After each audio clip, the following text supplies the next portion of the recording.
Hi Marianne, I'm Isabel from The Upcoming. It's lovely to speak to you today. Congratulations on this fantastic film.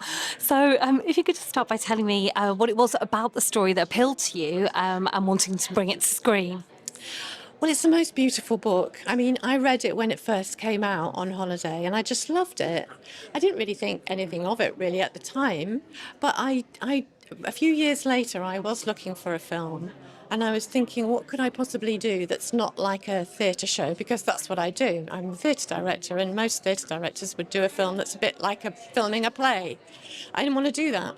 I wanted to do a film which had a female protagonist who was older. I wanted to do a film with very few words. I wanted to do a film that was very cinematic. I had difficulty finding that. And it was only when the pandemic struck and I thought, well, I'm never going to work again, that I thought of this book.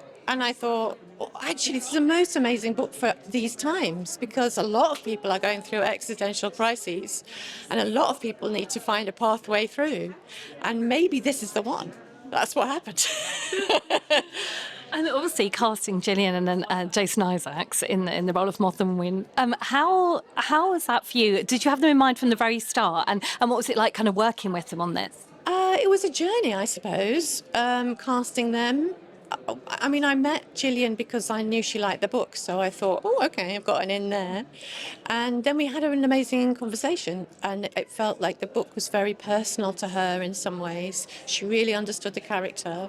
I talked to her about how I wanted to portray the character. I knew she'd never done anything like this before, and I know what actresses are like. They like to do things that they've never done before.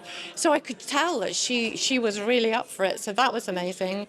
And Jason just is quite similar to Moth in lots of ways, in that he's, twinkly-eyed and funny and jolly and upbeat.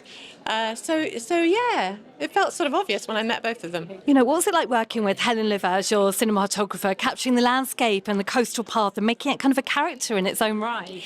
Oh, I adore and I'm in love with Helen Luvar. I've always wanted to work with her. Back in the day, I've so admired her work, and in my fantasies, I'd be like, one day I'll make a film with her. And she was brilliant because we spent hours upon hours upon hours upon hours and hours. There she is. Hours. Talking about you. Hours. What did I do? How are you? Oh, it's so sweet. Gorgeous as you got here. Well done. We spent many, many hours preparing the script and working out how it was going to be shot before what they call pre-production, which is all the weeks that's just build up to the start of the filming.